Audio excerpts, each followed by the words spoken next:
We'll do this Refuge and Bodhichitta prayer and then go straight into meditation.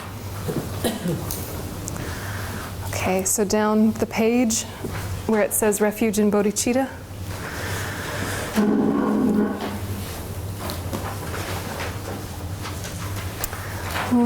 Sangye chudon sogi chunam lai jan chu padu dani gyab suchi dagi junyan gi bezonam ki drola benji sangye drupa shu sangye chudon sogi chunam lai jan chu padu dani gyab suchi dagi junyan gi bezonam ki drola Benji Sangye Drupa Sho Sangye Chudon Sogi Chunam Lai Janchu Padu Dani Gyab Suchi Dagi Junyan Gi Bezonam Ki Drola Benji Sangye Drupa Sho.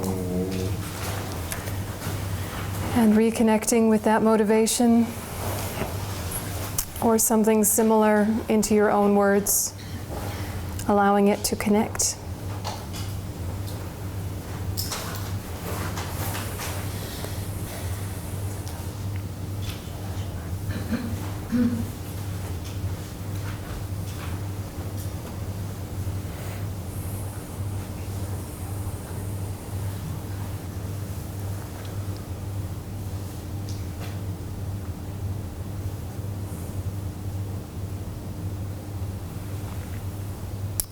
And with the sound of the bell, bringing your focus to the breath.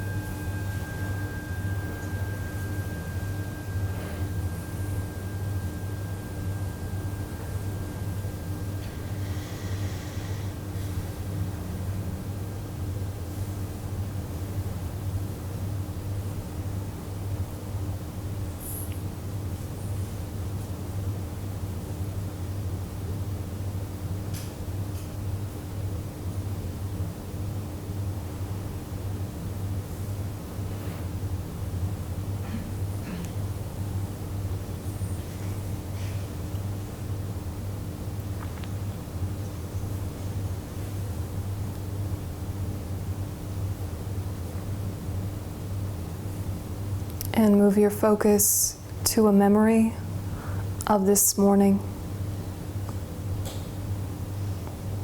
As you woke up and prepared for the day, what was your mental state? What were the types of thoughts and plans?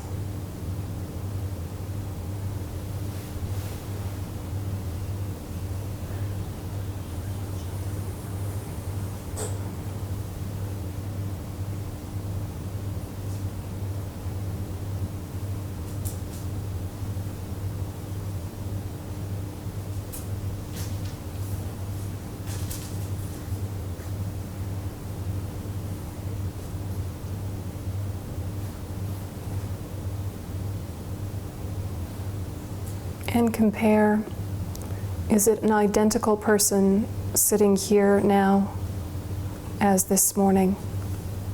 Completely the same? Or is there some differences?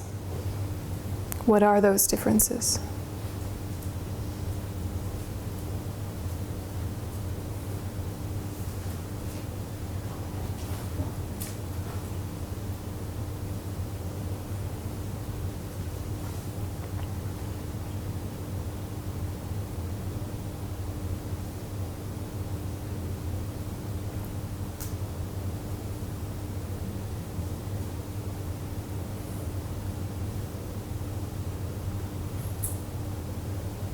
And then make a large leap to 6 months ago.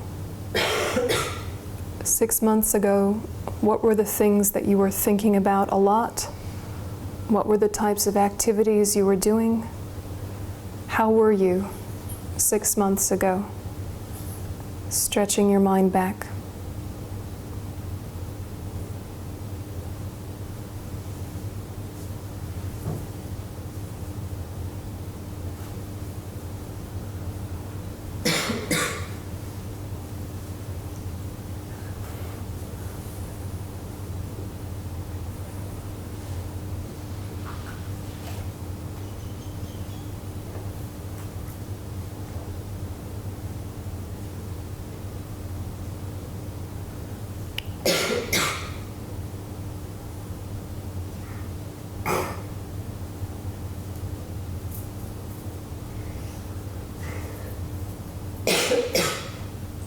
And just do a small comparison again. That person 6 months ago, that person now, sitting here. What is the same? What is different?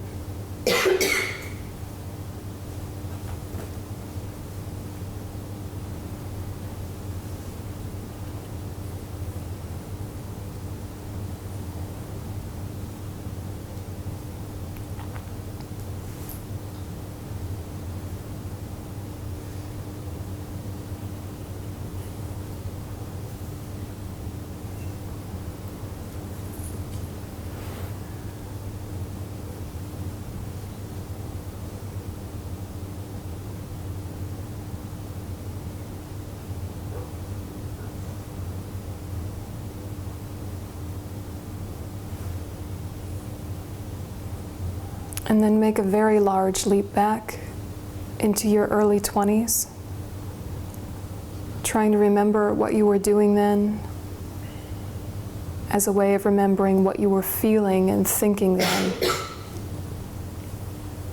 What sort of person were you back then?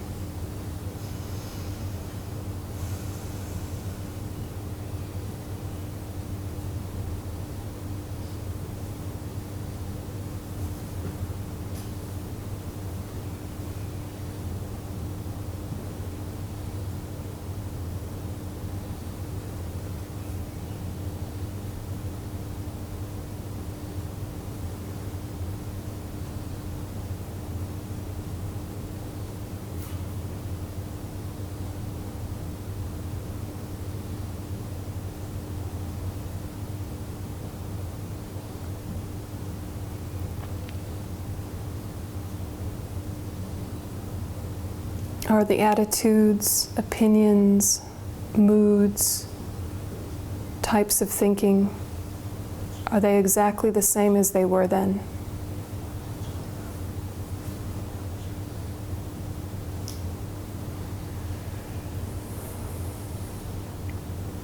Is there something different in your approach to life and to others and yourself?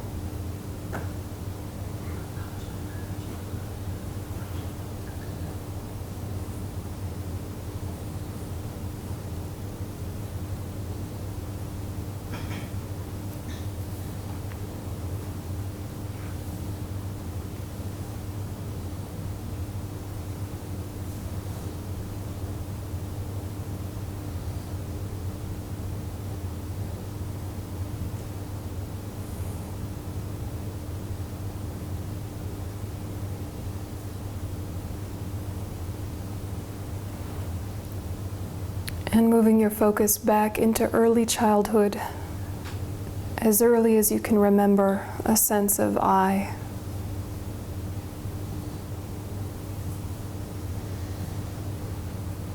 And who was that child? What types of moods and opinions, ways of being? Just trying to remember.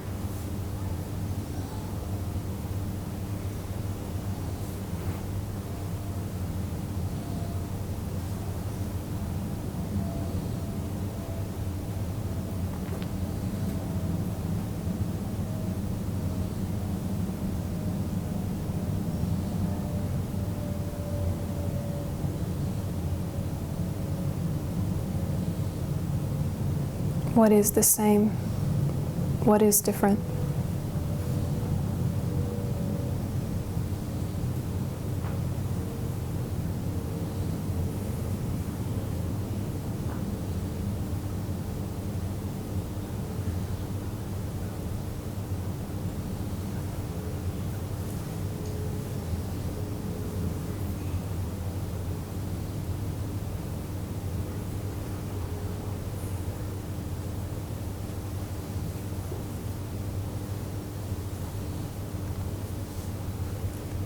And then try and imagine a time when you were in your mother's womb and your body was no bigger than an apple. And this mind was there, together with a very tiny body.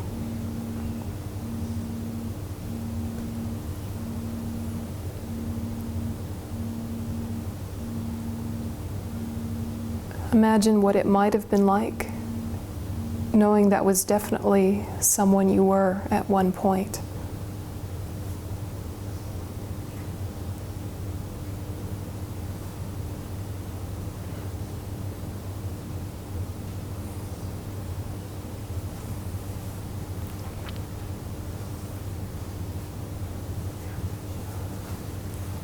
And then stretch your imagination into what might have come before.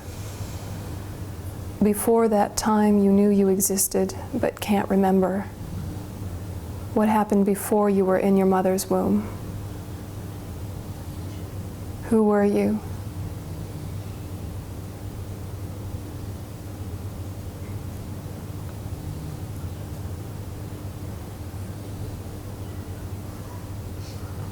Do you think you existed then?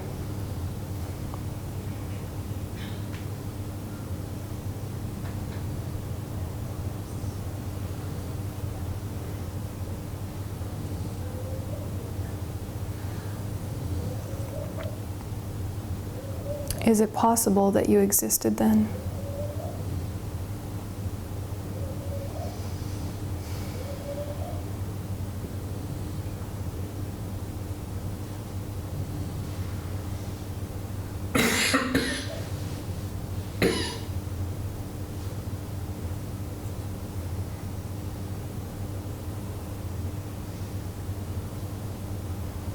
And try and rest your analysis in an open-ended maybe.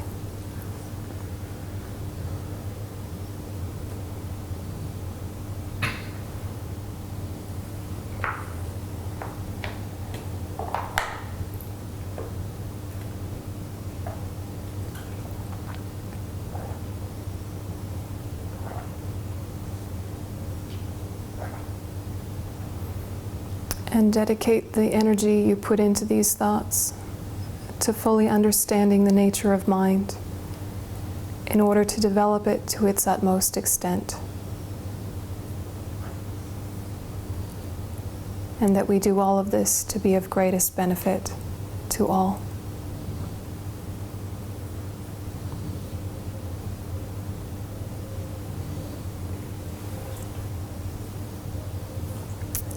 And gently relaxing your attention.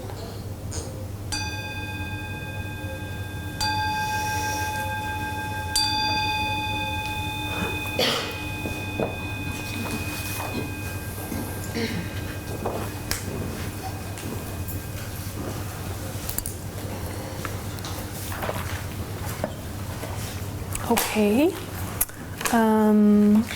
Comments?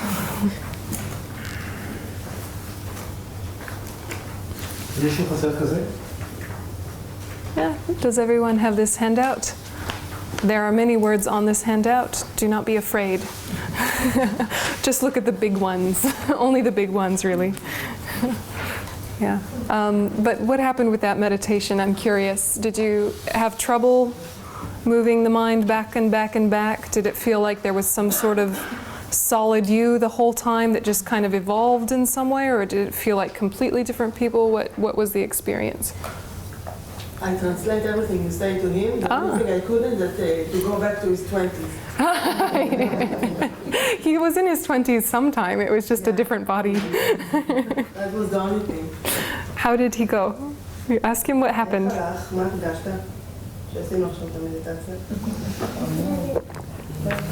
He doesn't know. He doesn't know. That's okay. Say just experiment. Yeah. What happened? Yeah. Nurit. I feel, I can see all the differences between, especially between me this morning and me now. That was the big difference I could feel. But I also can feel whatever is the same since I remember myself. Very strong feeling of the similarity beside the all the differences. So it's like you talk about the river. It's the same canal all the time. Yeah. Even though the water is streaming. So are you talking about this, that if we can see difference, not too much, so we can say that there is one self? This is enough to prove that it's not there are no self? This is, yeah. This is a place to begin investigating. You do not need to come to any conclusions, but we do not normally investigate in this way, and it can bring about lots of different experiences. And one of the experiences often is, it seems like you are the same person with different chapters and some sort of evolution. And if you can hold on to that sense of that self, then try and find it. Yeah? Because it feels like a solid thing until you examine, then where is that one? Yeah? So there is something, continuity. There is a continuous thing that's changing and changing, but there is not like some core, but it does feel like there is. Especially if you think of yourself as a child, objectively, you know you are very different. Your responses are different, your personality is different, your knowledge is different, your, different things. There's a lot different between who you were now and who you are as a child. But when you move your mind there, it sort of feels like it was just a less evolved version of yourself, but it was still you somehow, primordially. Yeah, doesn't it feel like that? And so it's helpful to kind of come into bringing up this experience of I, so that you can start to explore, what is this I? What is this self? Yeah, and then other explorations will come from that, right? But we're just trying to get some experience of what seems the same, what seems different. Whether that's actually truth or not will require more investigation. But at first we just need to kind of see what it seems like in there before we can even look at, is it true or not? Yeah, what's happening? And even if you have a barest sense of there has been some change, even if you still are convinced there's been some permanent core, permanent self, even if you're not convinced that that one is also changing too and that that one is merely labeled on a collection, say you're not there yet, even noticing that there's change on the surface can be helpful.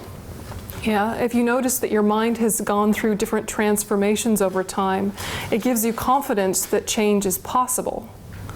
Yeah, do you think that you are as ignorant as you were as a child? As ignorant as you were in your 20s. If you think of your early 20s and the way you viewed yourself, your relationships, your ideas, has there been some evolution? Right? I'm hoping, right? Just at least a little bit, right? Yeah, there's been some sort of other people exist. Oh, right? Or something like this. Yeah, some broadening of view, some softening of edges. Usually, right? So it feels like it was a seed in the 20s when I was even younger. Slowly, until I'm now 55, it became a tree. It's an unfolding process or something. And some things develop very well, some less, but it's really interesting to see this. To who and why and how and where, and don't necessarily land on a conclusion yet. We're just keeping an open exploration for a while. Yeah, just an open exploration of what is changing, what is not. Is that true or not? Yeah, where? How? Just asking these questions is very useful just to get a little bit of space in there for possibilities.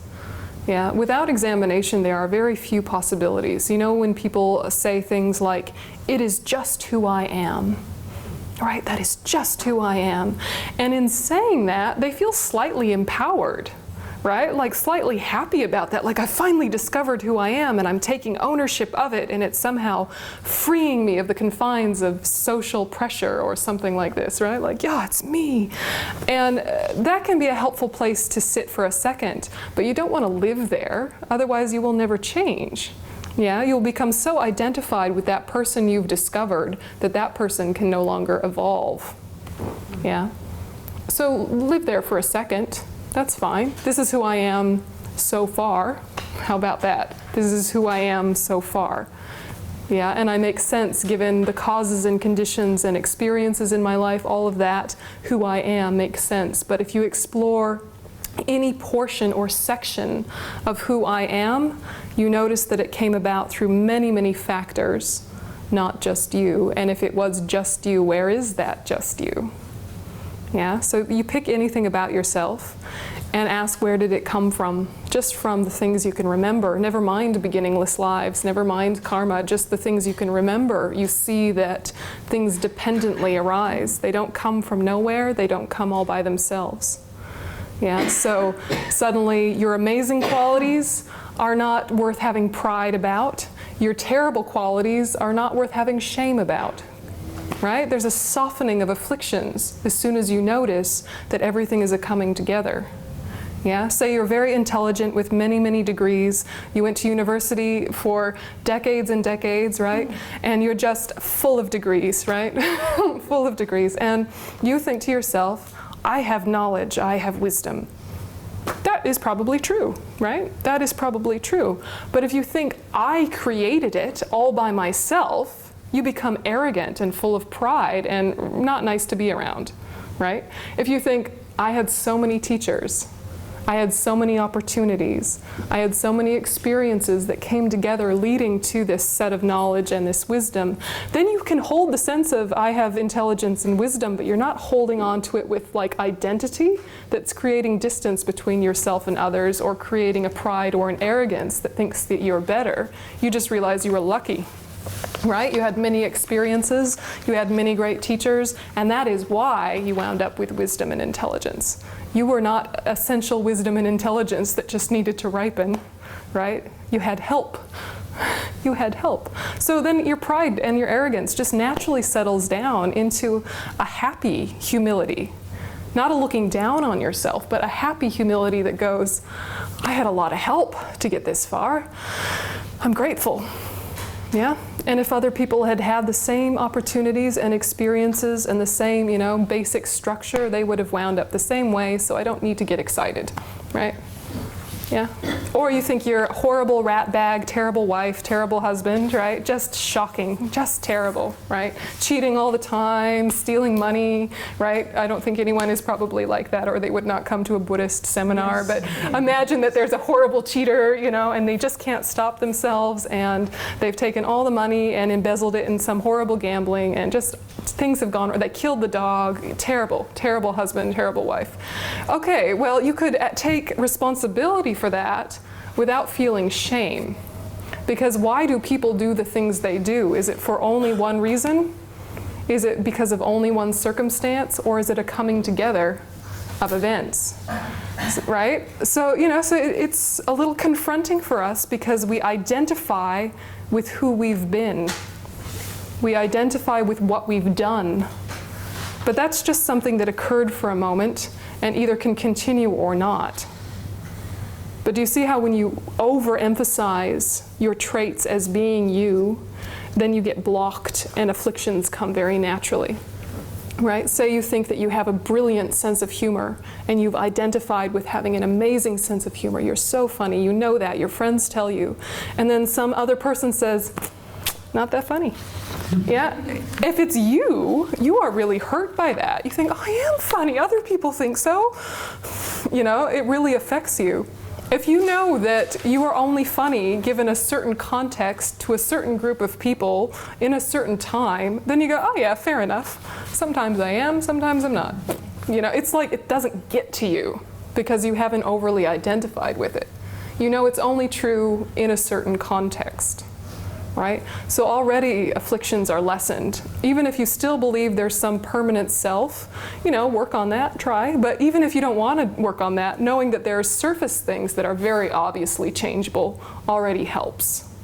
That already helps. Questions or comments? Yes? Just all this sounds very comforting in a sense.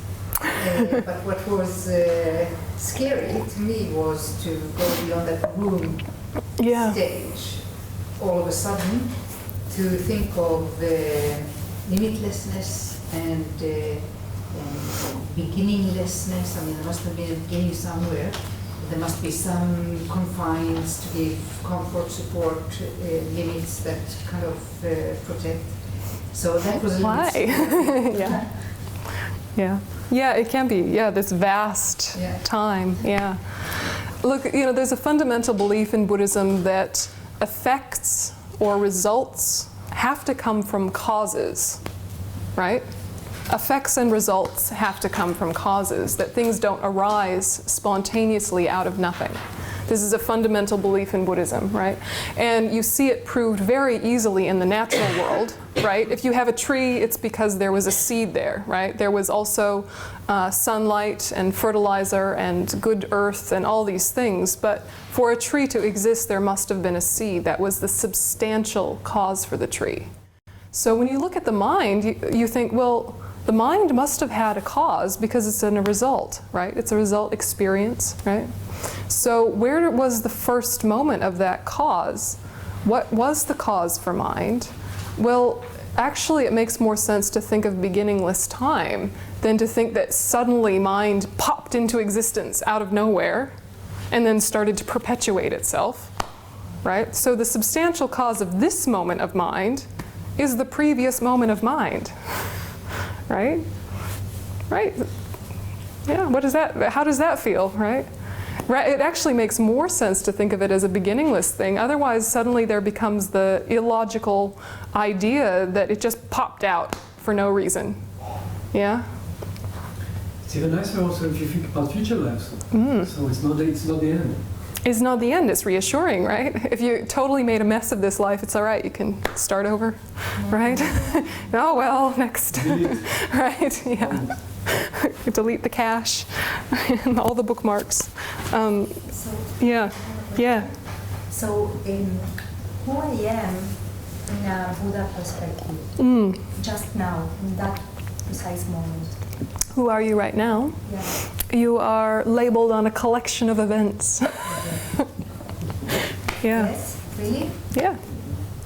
So I can label you because you seem slightly different than Ofra right there. So, you know, there's two people seeming, but you know, ultimately speaking, who are you? You're the coming together of what's happened so far. And then I put a label there because your body is obvious. I can't see your mind, but I'm guessing there's one there because you're able to speak. But your label is not the same of our label. No, but that's no problem. And it's not my label about myself. It's just a name you put on a collection, right? It's a name that you put on a collection. And it has to be on a valid base. Like, I can't call the mat a person because it's not got a valid basis to be called a person. I can call you a person because I'm labeling you on a body and a mind, but your body's changing every moment and your mind is changing every moment. But you're different than a cushion, right? Because you have consciousness, etc., right? So what we're trying to get rid of is add-ons, extras, yeah? So are you a good person or are you a bad person in this moment right now? Depends on what's happening in your mind and what our judgments are of good and bad and et cetera, right? Like, you can't just arbitrarily say this is a good person. Otherwise, everyone would agree just by looking that you were, right? There might be agreement because you seem very nice, but it doesn't mean that you exist that way from your own side, right? And if you take one person and then ask everyone else their opinion, they will all have slightly different opinions. So are you all of their opinions? Or is there some essential you besides their opinions? It seems like there is. Oh, no one sees me clearly. Well, they're seeing a part of you through their filters, but you're also seeing you through your own filters, right? So it becomes quite an interesting exploration, this where is the self? But keep coming back to this very simple, the self, that which is merely labeled on the collection of body and mind. Yeah. So you say that it's a subjective, totally. Because labeling is something that it's like a creation. Things exist because of relying on causes and conditions, on parts, and a mind to label them. And that's how they exist. That's how they exist in the relative world. Ultimately, none of those exist from their own side, in and of themselves, by themselves. And the ultimate truth and the relative truth live in the same place at the same time. They're two ways of looking at the same thing. Yeah, so it's complex, right? So wait till you get to the emptiness chapter. But, you know, we have an introduction, and you keep playing with it, and now we go back to the mind. But the mind is empty of inherent... Emptiness is a few down the road. It's a few down the road, right? But when you do presenting the path, you'll get a deeper snippet of that one. Yeah, a deeper snippet will come in presenting the path, which is only a few down the road. So stay tuned for emptiness. Okay, so if you look at your sheet, in the big circle or oval, okay, so these are quotes from His Holiness the Dalai Lama. And they're from a very lovely book called Kindness, Clarity, and Insight. And this book is like a collection of essays about the main points in Buddhism. So if you're wanting a good overview, but deep overview rather than surface overview, this book is beautiful. It's been around for a long time. I don't know if it exists in Hebrew, but it seems like it would because it's been around so long. Investigate. Okay, so the quotes come from there. He says, why Buddhahood is possible. The root of the ability to do this is the fact that the nature of mind is mere luminosity and knowing. Mind is something that has the capacity of appearing in the aspect of whatsoever object through the force of the object's casting its aspect to it, and is an entity of mere clarity and cognition with the nature of experience. It is said that you should not seek for Buddhahood outside of yourself. The substances for the achievement of Buddhahood are within. As Maitreya says in his sublime continuum of the great vehicle, all beings naturally have the Buddha nature in their own continuum. We have within us the seed of purity, the essence of a one thus gone, that is to be transformed and fully developed into Buddhahood. Okay, so the mind is clear in knowing. The mind is clear in knowing. All right, we sit with that. What does that mean? Clear and knowing. Clear and knowing. Okay, so what does that mean? It means that external and internal objects are known to the mind, but it is clear and undefiled in its essential nature. Now the problem is that mind's ability to see things clearly, it always has that ability, but right now, it's not functioning perfectly because it has conditions. Yeah, and it has conditioning through this innate ignorance about the nature of reality. The ignorance thinks that things truly exist when in fact they don't exist inherently at all. So because of that confusion, all sorts of trouble occurs. And over time, we've developed different habits based on this essential wrong idea. And all of our negative habits, our afflictions, our suffering came from this initial wrong idea about reality, especially the reality of the self.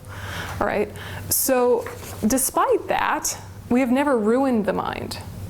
Yeah, we've never ruined it. We've never obscured its fundamental clarity. We've never ruined its potential. It's as if you have a lump of gold that has been covered by dirt, right? And you roll it down a mountain and it gets more and more dirt and grass and things on it. You never destroy the gold at the center.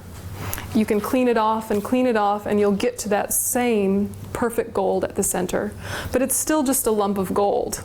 So it has potential to be transformed into very beautiful things, but it has not yet been transformed into that. So this lump of gold is a very good example of Buddhahood because despite its purity, it's not a finished product, right? So the Buddha nature, it is essentially perfect in its potential, but you still need to develop it. So there are two aspects to Buddha nature. There is the aspect that is naturally present, and there is the aspect that needs to be developed. So some shortcuts in Buddhism, they will say things like, you are a Buddha already, you just need to discover it. Have you heard these things? Yeah? It's not quite that simple, right? But it's reassuring. Yeah, but it's not quite that simple. If you were a Buddha already but somehow got confused, that would make no sense. right? But you have an essential potential that will never ever go away. No matter how confused or crazy you get, you will never lose it. And so the work we're trying to do is to remove the eons and years and lifetimes of habit, negative habit. And then when we get to this lump here, we try to transform it. Practically speaking, we're working on transformation and the removal of bad habits at the same time, just kind of back and forth. Yeah, working on getting rid of things like anger and attachment and jealousy, working on developing good qualities like patience and compassion and loving kindness. So it's not like we're doing only one and then doing only the other. We're doing them, back and forth like this, practically speaking. But the mind's essence is transformable. Okay, you with me so far?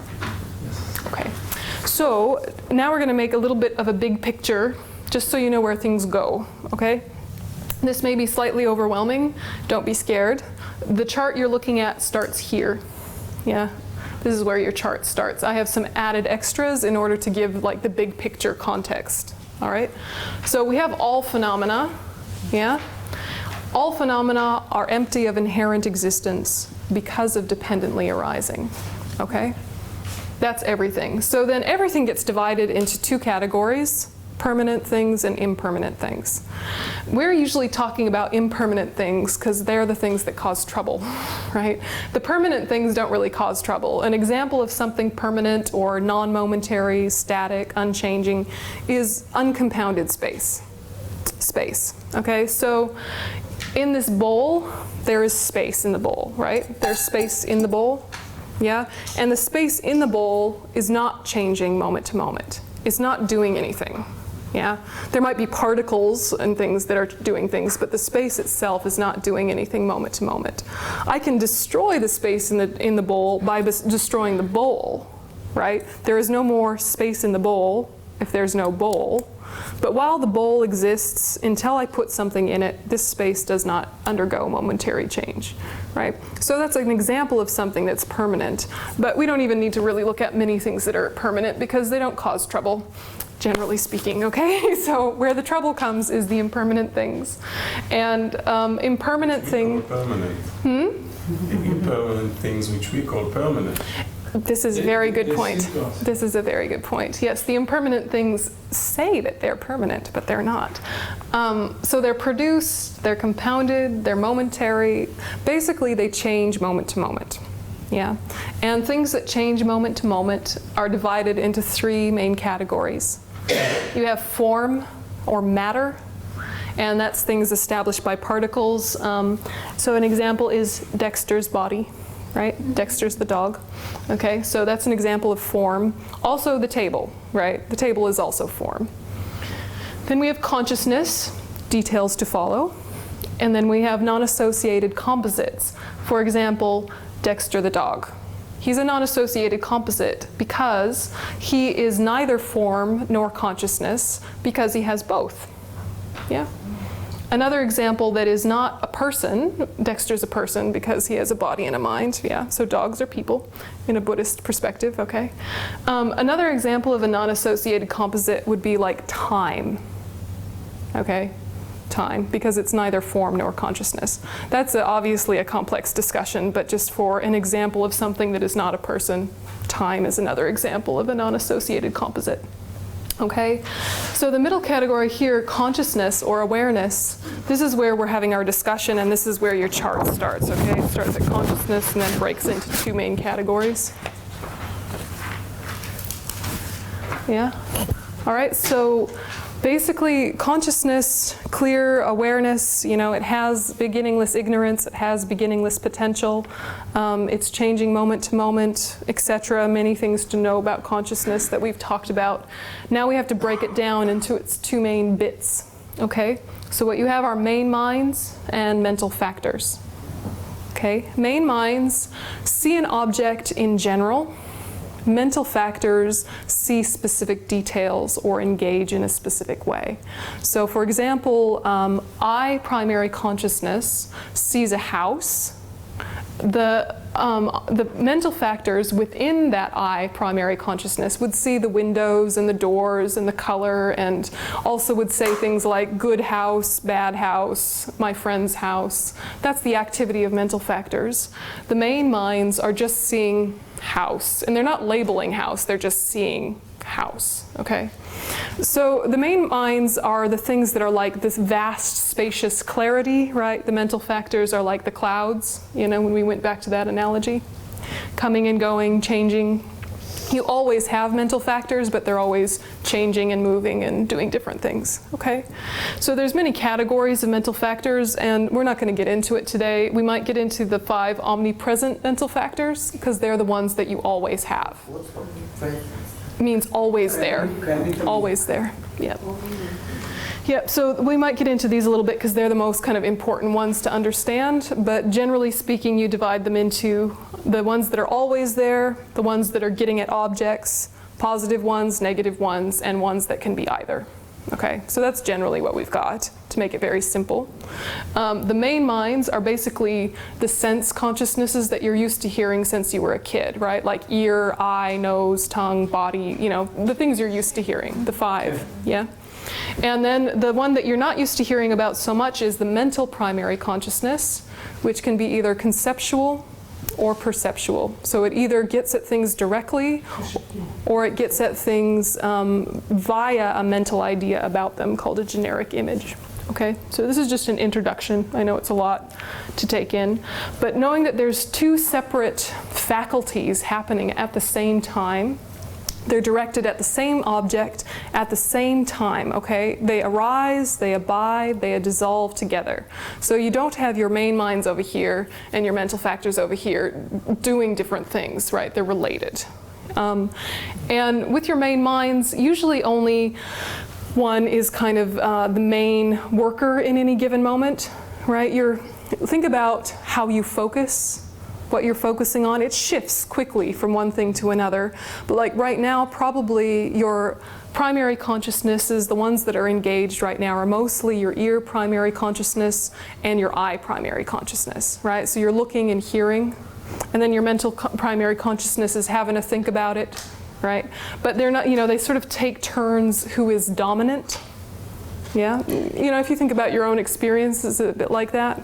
Yeah, you're sort of, what's going on visually is the most important thing, then what's happening in your ears is the most important thing, then how you're thinking. But they're moving so quickly, it's hard to distinguish between sight and sound and thought, isn't it? Because you're alternating very quickly between them. But you usually have just one dominant one at a time, even if that time is like really short, okay? So these guys are always happening, and they have mental factors coloring them or telling them what their experience is. Yeah, so you have your bare experience, and then you have your opinions about what your experience means. Yeah, and this is where an interesting place of investigation, right? You have your experience and then what your experience means. And is what you say your experience means always accurate? Accurate. True. True. You know, and this is where we need to investigate, okay? Is what we're labeling actually fact? Yeah, it's because it's not, is it? Sometimes it's okay, sometimes it's totally dodgy, sometimes it's good enough, right? But it's not always true what we say to ourselves. But because we're used to the sound of our internal voice, we get used to an assumption that it's fact. Yeah? We're used to assuming our thoughts are true. Yeah? We're used to assuming our opinions and our conclusions are true.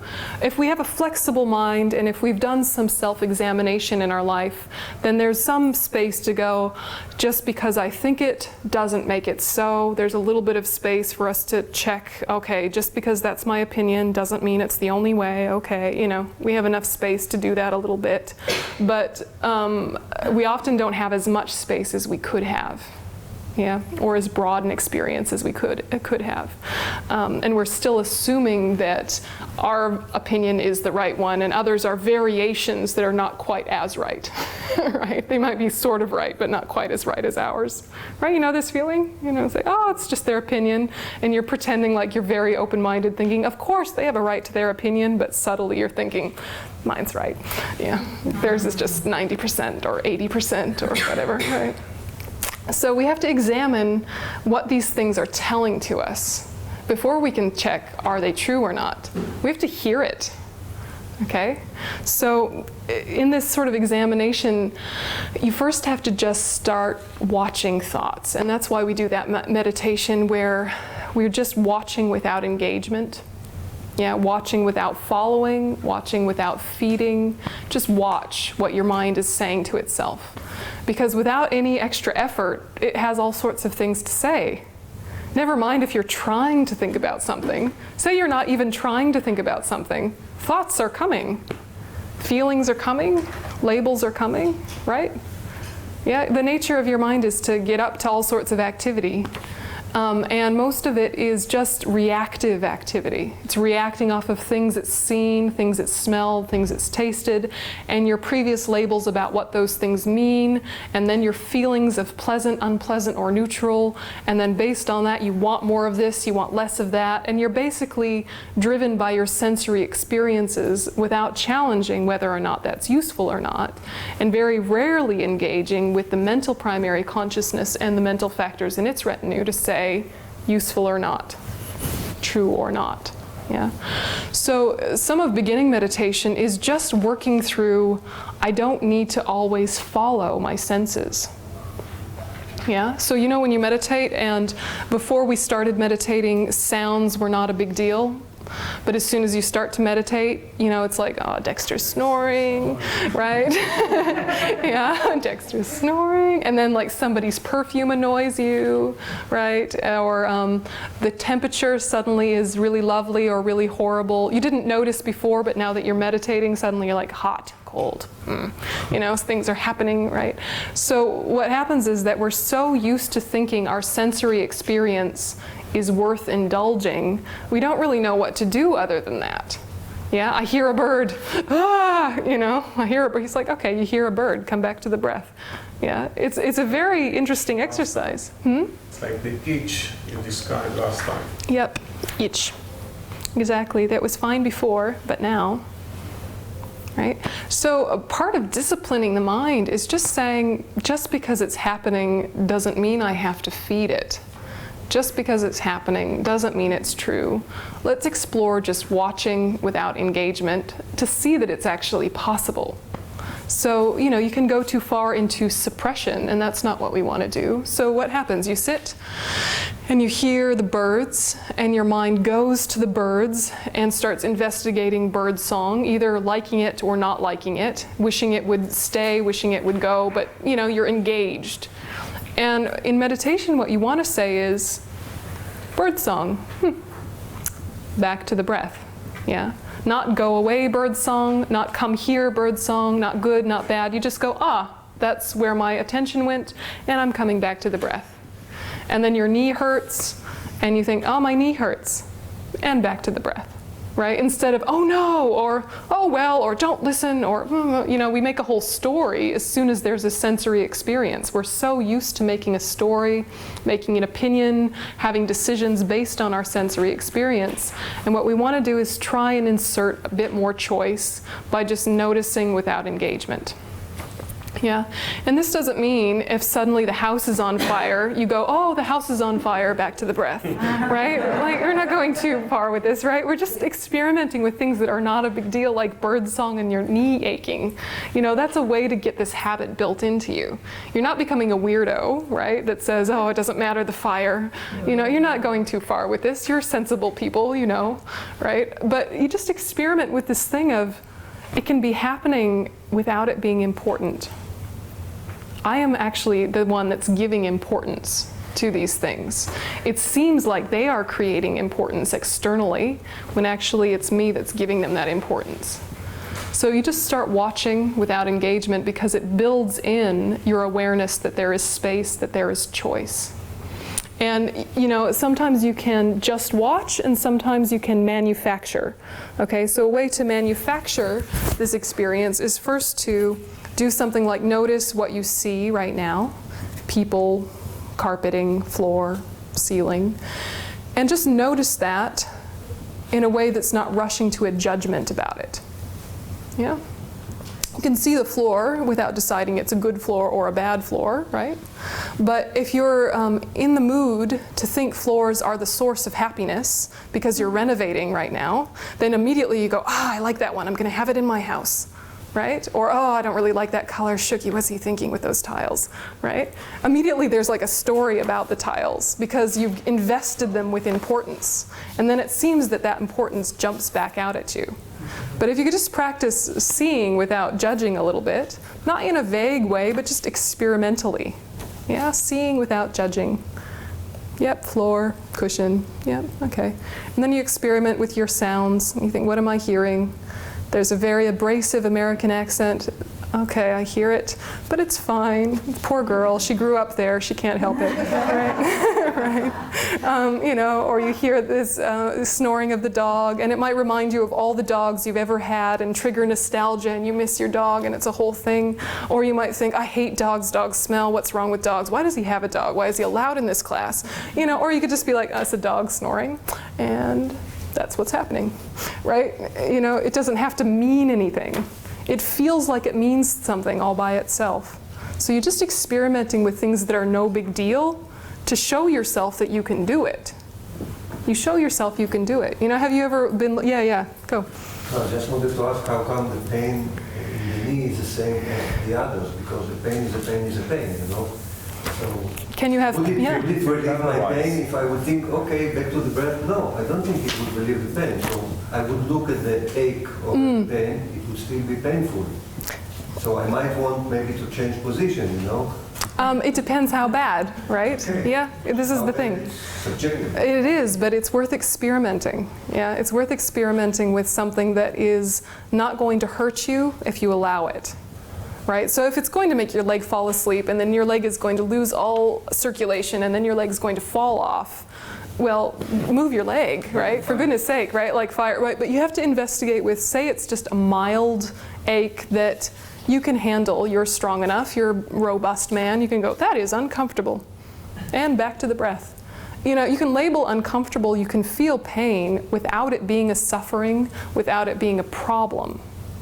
And we do this already, we just don't realize it, right? You shift focus to what is important all the time, and then things that are less important are less dominant very naturally, like if you have a cold, right, and you're very sick, and you're by yourself, and no one needs anything from you, and you're all cozy, indulging your sickness, right, watching television, and just like, I'm sick. You know, when you're like that, oh no, I'm sick, I can't possibly do anything today. And you're really like happily suffering, you know, you're blowing your nose, you've got all sorts of medicine, you think, oh, I'm sick, I can't do anything today. You know, but part of you is like, yes, right? And then say someone who is very dear to your heart, that you love very much, really needs you. They really need you, right? There's someone who it's not an effort to help. So you go to their house to help them with whatever they need help with, and you are still sick. You are still sick. You didn't suddenly not become sick, but the sickness is now not the dominant influence in your life because of you shifting importance. You've shifted importance into, my friend is important, they need me. Yeah, I have a cold, that means I need to drink more water while I help them. But you know, it doesn't really mean anything primordially because now the importance is shifted. Right, so we do this already, right? Without having meditated, without knowing anything about Buddhism, we shift importance and then things that were important are less so. What we're experimenting with is that we could do that more intentionally. So you try with something that's not a big deal and just explore, you know, if it's really, say your knee is really hurting, but it's not killing you and it's not gonna damage your knee to not move, to explore what is the nature of sensation. You know, what is the border of this pain? Is it hot or cold? Is it sharp or dull? You know, asking questions about this pain. And sometimes it will just settle into, it's a feeling. It's a physical feeling. It will just settle into not necessarily good, not necessarily bad, just sensation. But of course that won't work if it's really bad pain. So you have to start where you are with this investigation, and then your strength builds. So are you suggesting that if the pain comes up, that I leave my breath and focus on the pain and analyze the pain? Depends how bad it is. Okay. Right? So Should I go back to my breath? well, what's happening with these meditations is that you're trying not to suppress experience. So when you have an experience like your knee hurts, you don't pretend that it's not. You leave the breath for a second and say, I hear you, and then you come back. You come right back. But if it's really bad and it's really like sort of a pain, you might say, this is going to overpower my concentration, so I need to revisit concentration later when my knee doesn't hurt so much. But I still want to investigate the nature of sensation, so now this is my meditation object. But you just you don't let your mind do whatever it wants. You're making conscious choices each step. So hopefully you can just go, I hear you, and come back. Yeah, just like, I hear you, bird, I'm coming back. Yeah, so you're not pretending it's not happening, you're just choosing not to emphasize it. Yeah. Yeah, sorry for nagging about the 5 aggregates, but I want to put it. I understand that the form and matter, consciousness, and non-associated, those are the 5 aggregates that cause the impermanence. So one question of mine is, why do you use different terms? The other one is, where do the feelings fall within this definition? Yep. And not 5 aggregates. Why do? Well, because there's more happening than just 5, right? And there's a bigger picture than just you. Okay, so the 5 aggregates are important to understand in terms of understanding the basis for labeling self, but we also want to understand all of existence, right? So, we keep coming back to different areas of what are we looking at. So this is looking at all of existence, and you are not all of existence, right? But you're the kind of most important part to you. So what is the bit that is you in all of existence? Well, you are not permanent.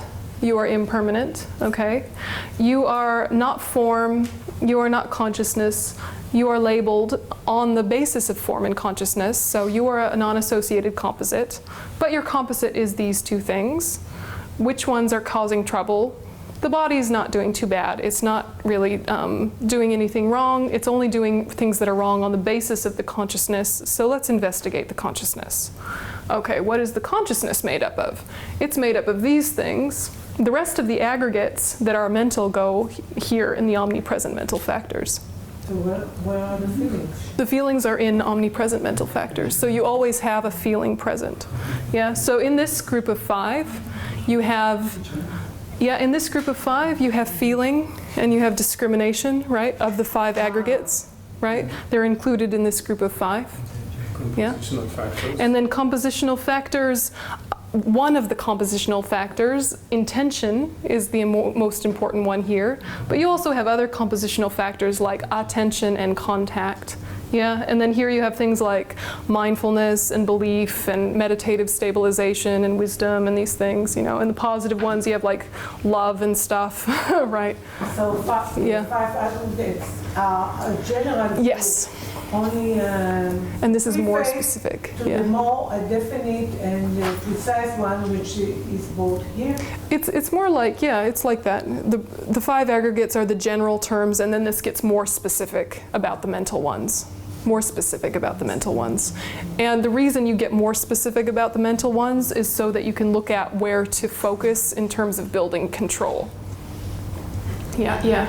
2 questions. One is non-associated. What does this mean in terms of the terminology? Why was it chosen non-associated composite? That's question number 1. Well, if we break down the English, the Tibetan word is something else, Pali word is something else, but composite, what does that mean if you think about the English word composite, like made of many things, right? Why non-associated? They're not associated because they're not form and they're not consciousness. Yeah, but you can have non-associated composites that are both, but not one or the other. Yeah, so they're coming togethers. Where these ones are a clear This is only consciousness. All these things are all consciousness. This whole list, everything in here is consciousness. That's all it is.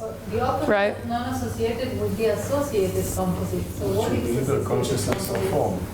Look, and we don't use the word associated composites, in Buddhism. I'm sure you could find a place where it would make sense to put it, but sometimes it's just the difficulty with English, right? Because in Tibetan there are so many words for mind, and we don't have that many words in English. I don't know if you guys do in Hebrew have lots more words for mind than we do in English. No, same issues. Yeah, so same with a lot of this terminology is it's as close as we can get. Yeah. And another question is about, you said that form and matter is impermanent, but if we take the space underneath the table, Yeah. you say it's permanent. I don't understand the permanent issue, because the form is changing all the time, so as long as the form is changing, the space underneath the table is changing. Yeah, and this is why we use usually uncompounded space, like outer space. Yeah, outside the earth is sometimes easier. The point is that that space itself is not going through momentary change. The forms around it are. And if I take away the table, the space underneath the table is not there now. Right? If someone is under the table, that space is gone. So permanent things can come in and out of existence. It's just while they exist, they're not changing moment to moment. Right. Yeah. Look, let's. Space is a tricky one, but it's sort of the easiest way to understand permanent. The problem, we have to look at where the problem is. All right. So the table seems permanent. No, of course it's not, but it seems like it without examination, just on the surface, right? Like if you asked a child, is that something that changes each moment, or is it something that stays the same? The child would probably say, oh, it's the same every moment. And then they learn about science, and they learn that it's very subtly going through atomic transformation moment by moment, and it's slowly turning into dust. Right? It's not obvious to our eyes, but it's changing moment to moment. We know that because of science. Right? But we don't know that because of experience, because it looks very solid there, that table, right? So the problem is that we think the self is permanent, right? So part of making these distinctions is understanding the compartments of the problem. I don't understand the permanent issue. I don't think there is anything that is permanent. That's why I'm asking.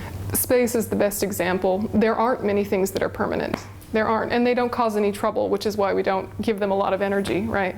We're just saying that there's a few instances of things that don't undergo momentary change. Yeah, there's a few things that go under that category.